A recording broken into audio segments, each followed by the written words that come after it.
A trade deal between the United States and South Korea.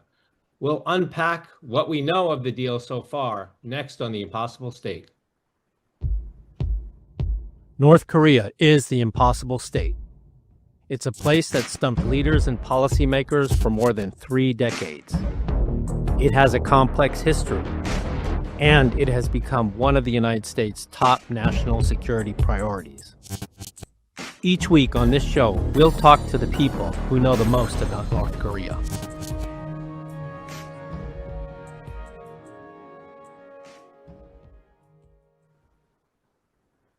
Welcome to another episode of The Impossible State, actually a special episode of the CSIS Impossible State podcast. I know that on our last show, I told you we were going to take a break for August, but the United States and Korea reached a trade deal, and we thought it was important to do a special episode to talk about this. I'm your host, Victor Cha, President of Geopolitics and Foreign Policy at CSIS and Korea Chair, Professor at Georgetown. And I'm joined today by 3 wonderful guests. You'll also notice that normally we are in the studio, but because we did this really with about 24 hours notice, we're doing this remotely, not our usual platform. So I hope you will forgive us for that. But we're joined by 3 wonderful guests today, Dr. Philip Luck, Alan Reinsch, and Yoojin Kim. Let me introduce them all to you to get us started here. Phil Luck is the director of the CSIS Economics Program and Scholl Chair in International Business. Before joining us here at CSIS, he was the Deputy Chief Economist at the U.S. State Department during the Biden-Harris administration. Bill Reinsch is Senior Advisor and Scholl Chair Emeritus with the Economics Program and the Scholl Chair in International Business at CSIS. And previously, he was, for 15 years, president of the National Foreign Trade Council. And Yoojin Kim, also not a stranger to the show, is Washington Bureau Chief for the Kyunghyang Daily News, where she basically covers everything related to the Korean Peninsula, U.S. politics, U.S. tariffs. So we wanted to make sure that we had her back on the show. So thank you, folks, all for joining us on very short notice to talk about the U.S.-Korea trade deal. And I think I want to start off by just asking you all the question, your top line takeaway. Was this a good deal? Was it not a good deal? President Lee, as Yoojin knows, President Lee always talked about doing a deal that was mutual benefit, that was positive sum for both sides. President Trump looks at these things as sort of winners and losers. Your sort of initial top line takeaway, was it a good deal, not a good deal, or who did better? Why don't we start with Phil? Yeah, I mean, it's not the best deal. I mean, like I'd like to think of it in terms of a constrained optimization. I mean, conditional on what we could get. Like a true economist. Exactly. Yeah. No, conditional on what was on the table and what was possible. I think this is a good deal. I mean, in some, they got to 15%, which is where Japan was, and some other key partners. I think that was just critical. So that's excellent. They were able to do it without, promises of investment, and they were able to do it without making huge concessions, especially on the digital side as well. Again, I think that I'll come back to this probably later as well. But like one of the key problems that the ROK had was they just didn't have much to give because we had a free trade agreement. Given that, the hand they were dealt, I think it was a pretty good deal. Right. Yoojin, what do you think? How is it being played in Korea? Is this seen as a win for Lee, or are people critical? So definitely Korea did not have a lot of choice. And the worst case scenario would have been to be hit by higher tariffs at 25% compared to EU and Japan. And Korea succeeded in avoiding that scenario. But we lost all the comparative advantages that we enjoyed under the Chorus FTA. So that's the really hard reality that we have to deal with. And I think in terms of whether it was a win or a lose for Lee, we really have to evaluate what were the prices that Korea are going to be paying in the short term and long terms, both economically and politically. And $350 billion of investments is a massive numbers, and it definitely is going to have a lot of impacts on Korean economy, like burden Korean economy. And in terms of politically, it might be interpreted as maybe a little bit of a win because Lee Jae-myung really prioritized keeping the rice and beef market intact, and Korea government argues that it's gonna stay at the same way. Right. Thank you. Thank you. Bill, your thoughts? Well, I largely agree with the others. This is one of those scenarios, all of these, there's no good news. There's bad news and there's less bad news. This agreement is in the less bad news category, I think. As Phil said, politically, I think it was very important that Korea end up comparable to Japan and other Asian nations, and they essentially did that. And they did that not only across the board with 15%, they did it in autos, which is an important sector. So, they came out of this, I think, as well as could be expected. There is a boatload of things that are not finished. Probably more in this case than with some of the other agreements. And those tend to be in three categories. First, there's a category of things that the two countries subsequently have interpreted differently, like rice, where Trump seems to be saying ours is getting in, and the Koreans are saying no, it's not. So that has to be resolved. The category of things that were punted to further discussion, digital trade regulation is a good example. And then there is inevitably what may be the largest category is what happens when the administration comes in for a second bite and wants more than has been on the table so far. So all these negotiations are going to be long-term, if not permanent. They're just going to go on for a long time because all these questions have to be addressed. Yeah, yes, the first bite. This could be a perpetual negotiation for the entire remainder of the administration. Let me just say that for our viewers, just to catch everybody up on this, this agreement was reached, but in many ways, Korea was at a tremendous disadvantage because they were starting almost 6 months behind everybody else because of the political crisis, the impeachment, the martial law and impeachment crisis in Korea. So when the new Lee government came into place, they were immediately handed a crisis from the start that was not about alliance security, but on the topic of trade, which is highly unusual if you think about it, and Yoojin knows this well, because usually new Korean governments come in and they're dealing with some crisis with North Korea. But in this case, the crisis was about trade, something that seemed in the portfolio of the U.S.-Korea alliance, the most stable thing, because it had all been under the category of a free trade agreement, a standing free trade agreement that had been revised a number of times, but still a standing free trade agreement. And then the very basis of that relationship was completely upended. So it really put the Lee government and the United States in a position where, from the start with the new government, there was only one issue, and that was getting a trade deal. That was the only issue.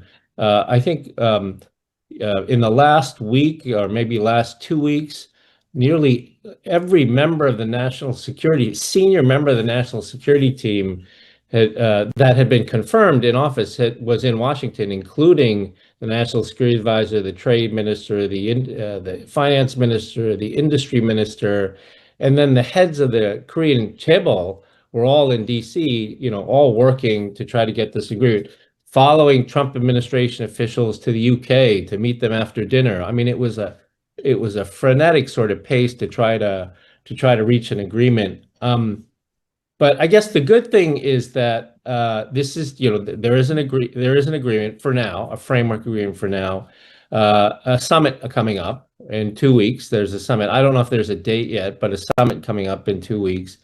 And now space has been opened up to talk about some of the other things in the alliance that are very important, including the military alliance relationship, cost sharing, a bunch of other things.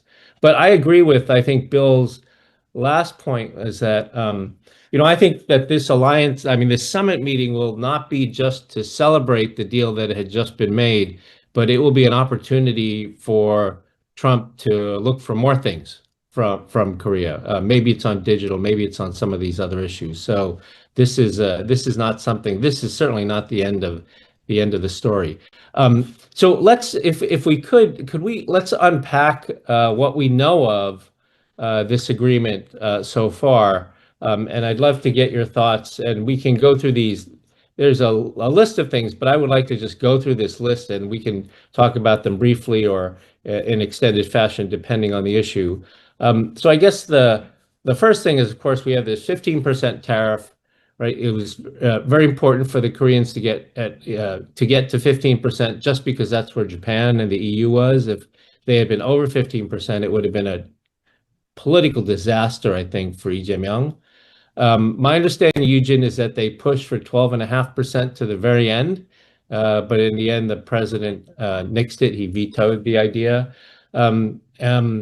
So there's the 15% IEEPA tax tariff rate, and then there's the 15% on autos and auto parts. So let's talk about the 15% on autos and auto parts. Your thoughts on that? Is that a significant? Is that a win for Korea? Yoojin, is that a win for Korea?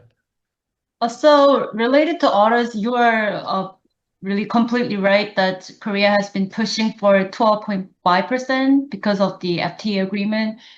But it was really difficult. And RK negotiators, when they did a press briefing on the day of the agreement, they actually admitted that it was really, they tried really hard, but it was difficult to make a case for numbers with decimal points, given how Trump really prefers more of a clear-cut, simple numbers like 15%, 20%.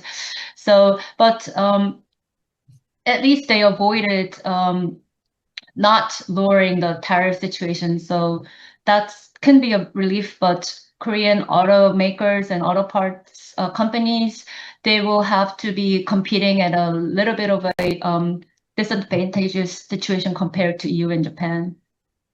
And Phil and Bill, I mean, so 15%. So for Korean automakers, I guess 15% isn't great, but at least they know what they're working with, right? I mean, I guess that's important.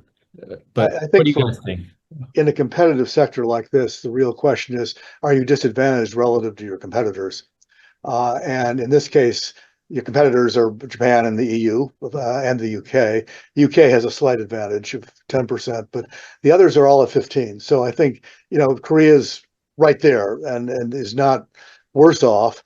The longer term question is, how is this going to impact on Korean industry production in the United States? Is it going to shift more production to the US in order to avoid the tariffs? And Phil might have a better idea than I do about that.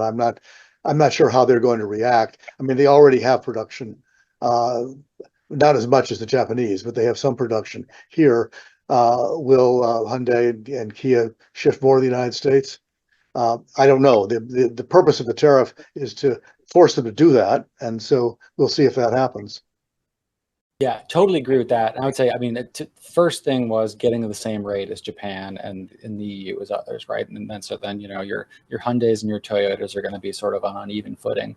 I would say also, I mean, I don't expect them to be that disadvantaged relative to U.S. producers either, in the sense that, we have a 50% tariff on steel and aluminum. So like the costs for Ford, GM, and others are going to go up too. But of course, I think the autos is incredibly important. This is by broad sector the largest import Korea has to the United States. It's also been one of the fastest growing as well. To Bill's last point about, well, will this create investment, sort of tariff jump? The irony is a little bit that the evidence suggests that part of the reason our imports have gone up so much from the ROK is exactly because of FDI. The FDI by Korean companies has resulted in them importing intermediates to produce here. So that doesn't solve the trade deficit either. I mean, if they do more investment here, they could actually just result in more imports as well, especially if we're going to have really high tariffs on things like steel and aluminum, which would be the inputs if you wanted to produce intermediates in the United States. What about this? It was in the president's Truth Social post. He said that and U.S. cars and trucks are going into Korea tariff free. What I don't like. What does that mean? First, Yoojin, there's not really a big market for U.S. trucks in Korea, and then so I'm not really sure. What are your thoughts on that? Well, they were Yeah, already yeah. tariff-free under chorus. They're So, already on free under chorus, right? Right. so I'm sorry, but Eugene, I interrupted. Oh, I mean, the market share is fairly low, like in Korea for US. I think it's less than 3%. And I don't know whether consumers will really be thinking, differently after this deal. Yeah. Yeah. I can add one thing to that, which is this is a frustration I have, which is, if you talk to some policymakers, they'll say, it's because of non-tariff barriers or tariffs that we can't sell our light trucks to other countries. They don't want our light trucks in our SUVs, right? And if you talk to industry, they'll say, well, we don't, we make our money on light trucks and SUVs. The reason they make their money on those things is because we've had a 25% tariff on those forever, right? So they're a moneymaker, right? So I mean, it's because of our sort of other, I would argue, bad trade policy going back decades that we have the structure of markets that we have. That means they're not very competitive in foreign markets. Yeah. So that was just a Trump. That was Negotiation may end up with a better deal. In fact, one of the mysteries of these deals has been the treatment of steel and aluminum, because in both the UK case and the EU case, the other party, meaning the UK and the EU, believe that the US demonstrated some flexibility and that they're going to end up with some number that is less than 50. That hasn't happened. And if you look at the UK agreement, which is the only one where there's an actual text that's been made public, it doesn't exactly say that. But the UK believes they have a commitment, subject to further discussions, to reduce their level, which is for them 25 down lower. And the EU appears to, President von der Leyen said this, they believe that they've gotten a tariff rate quota, which would presumably be better than 50. I don't know. I mean, this is like we said earlier, all these agreements have these loose ends, that have to be tied up. The main thing about the tariff is exactly what Phil said, though, and that is it's going to increase prices here. I mean, steel's sort of an intermediate goods, and if you make cars, if you make farm equipment, we talked to a representative of the farm sector actually I think on Monday about this.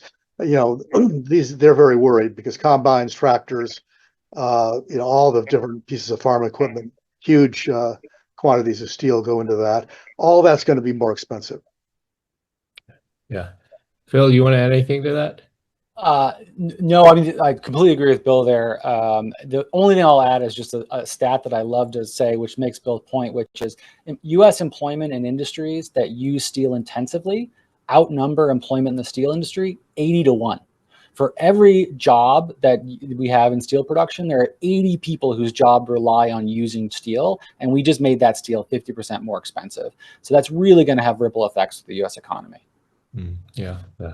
Yoojin, from the Korean perspective, I guess they didn't expect that they would make any progress on changing this tariff because it hasn't changed in any of the other deals. Yeah, they really closely studied case with Japan, and as they saw from the Japan deal, they knew that it was going to be difficult. And RK negotiators, they actually recounted that in their face-to-face meeting with President Trump in White House, President Trump emphasized about keeping the steel industry American industry. So yeah, I think I will just add that. Yeah. Let me follow up because we talked about, you mentioned the 350 billion in investments. So the way it was phrased in the Truth Social post was 350 billion in investments owned and controlled by the US and selected by President Trump, including 150 billion in shipbuilding, and 200 billion in other strategic industries like semiconductors, batteries, biotech, plus an additional 100 billion in LNG and energy purchases. So I don't know if there's been any further clarification from the YPO, from the President's office, or from the Foreign Ministry about any details about any of that thus far. for Yoojin? So you've really clearly outlined the breakdowns of the funds, and just this sheer amount, it's 70% of Korean government's budget this year, the $350 billion of investment.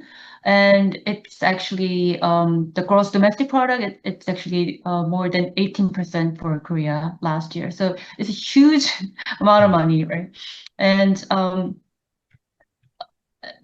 I don't know how we're going to be discussing each of the details of the funds later. Yeah, please. So let's start with shipbuilding. This so-called they named it as MASCA. It's Make American Shipbuilding Great Again. So they came up with this really catchphrase, and they said that there's a good reaction from Secretary Lutnick and other U.S. negotiators, and so I think they sort of try to be creative in a sense, and Korean government views this as sort of a win-win strategy because it could also create opportunities for Korean companies entering the U.S. Who have already entered the U.S. Market. But I think there are also challenges because in order to revive U.S. shipbuilding industry and revive the ecosystem, it will take long years, many efforts, and there are also some bureaucratic hurdles left. So a lot of things have to be worked out. Yeah. So things like the Hanwha investment in Philly Shipyard and some of the other, under this particular arrangement, these things would all count as part of this 150 billion. I'm assuming, but I guess we don't have details, right? That's the key question. Yeah. It's one of the many details to be resolved. How much of this is new money?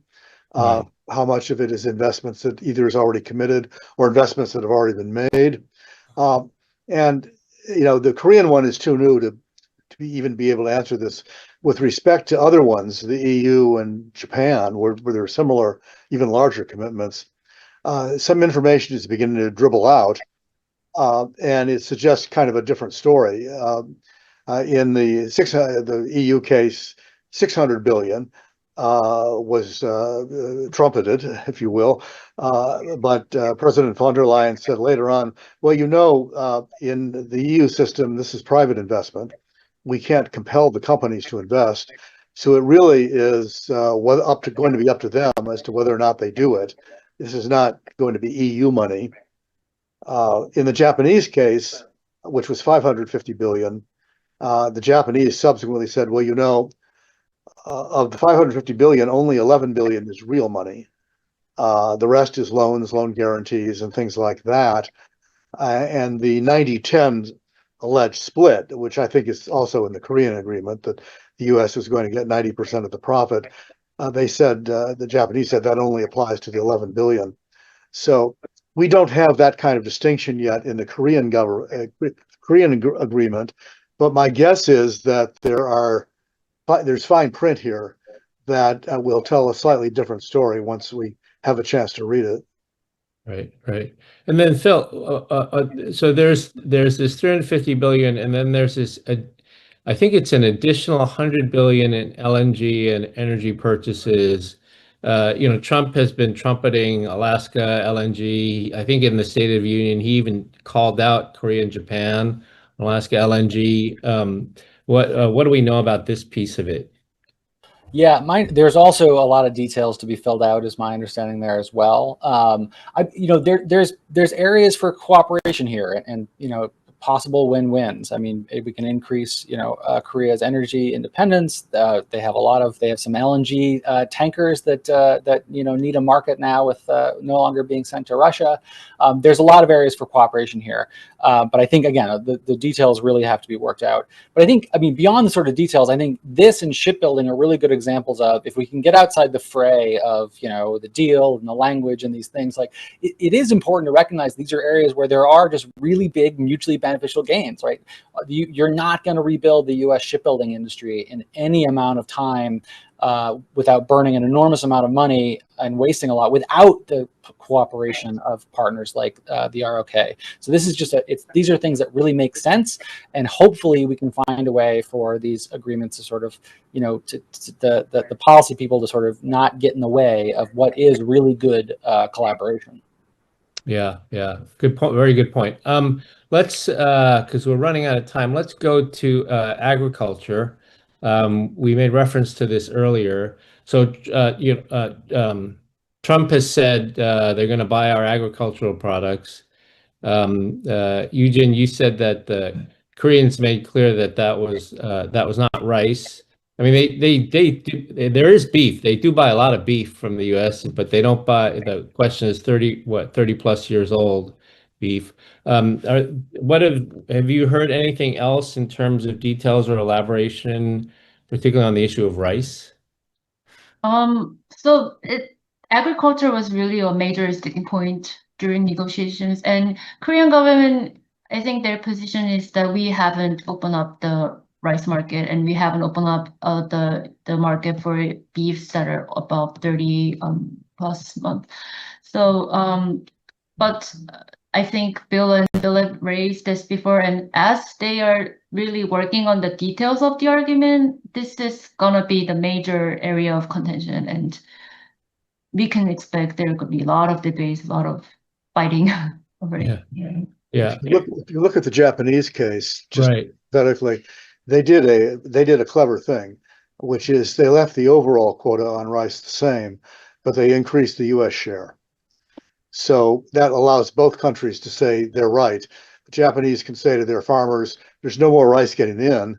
Trump can say to our farmers, there's more American rice getting in. That means there's a loser somewhere else in the world, which I think is not Trump's problem. I don't know if the Korean approach is the same, but there are clever things you can do here that it's not, that make it not really a black and white issue. Yeah. Phil, your thoughts? No, I completely agree with you. I thought the move by the Japanese was a interesting and smart one there. Again, this is going to be a huge. The big outstanding question I have is how much is USTR and others going to stick to this issue versus how much are they going to be happy just to get some of this behind them. And to me, that also boils down to, was the objective of this to end up in a world without retaliation and 15% tariffs on basically the whole world, or was it to really make a progress opening up some markets? They really haven't made much progress opening up markets, and I assume they're going to keep trying, but to some degree, it depends on what exactly their objectives are. Yeah. Okay. Finally, since we're at time right now, so we have this summit coming up. Presently, we'll finally get to meet President Trump face to face. They've tried on several occasions, been unsuccessful. What are you expecting to see? I mean, particularly on the tariff issues, not so much broadly on the alliance, but what do you expect to see on these particular issues? Hopefully more information, but do you expect to see anything else new? Yoojin. So apparently there is no written agreement yet. So I'm sure they're working on it now, but definitely before the summit, there should be some kind of a really broad, at least written agreement. So there are going to be a lot of technical discussions happening. And another area that hasn't been announced yet was additional investment that will be done by Korean companies. So that's aside from 350 billion, including shipbuilding, and the $100 billion of energy products. So how much of that new investment will be pledged by Korean companies will be also a point that we'll be watching. Great. Phil? I mean, the honest answer is I have no idea, but to give a slightly longer answer, I think part of it just depends on where we are with other negotiations, right? I mean, if there are other things on the front burner, if we get into a retaliatory cycle with Canada or Brazil or others, I could imagine this, not being as high priority to sort of pick a fight with the ROK. But since I don't know that, I wouldn't guess at this point. Great, thanks, Bill. Well, I think Korea dodged a number of bullets in the most recent negotiation. They didn't. It doesn't address the question of additional restrictions on China, additional Korean restrictions on China, which is something I know they were worried about. It doesn't address the digital trade regulation issue, which has been a sore point for us. So, you know, on alternate days, I would say maybe Trump will bring up some of these things that didn't happen. On the other hand, there's been a tendency at his level with these agreements, not always to get back in details at the summit level. I was asking actually today whether the meetings that Trump had with the UK Prime Minister on Monday produced a clarification of the unknowns in that agreement, because there are some. And the answer was sort of, well, no, not really. You know, that nobody seemed very anxious to get into details. So it may end up being a larger conversation, and it may end up being more about defense, about North Korea, about Ukraine, and a bunch of non-trade issues that you have a lot more expertise in than I do. Yeah, no, I think these are all good points. I mean, the only thing that I would add is that I agree. I don't imagine that they're going to be haggling over details of the ambiguities in the framework agreement, but they may open up new areas of discussion that were not opened up during the trade talks that matter to Trump, which are things like defense burden sharing, cost sharing, where he wants Korea to pay more. There could be things on defense industrial cooperation. So there may be other things that initially we thought might be a part of the trade agreement that were not, that could come up in their discussions, including the sort of traditional issues like China and North Korea. So thanks everybody for taking the time on very short notice to do this for our audience. That's sort of our quick take on what we see in the U.S.-Korea trade deal. I don't know if we'll have to do another show when they do the summit meeting, but thanks all for joining us for this episode of The Impossible State, and we'll see you again on the next show. Thanks so much.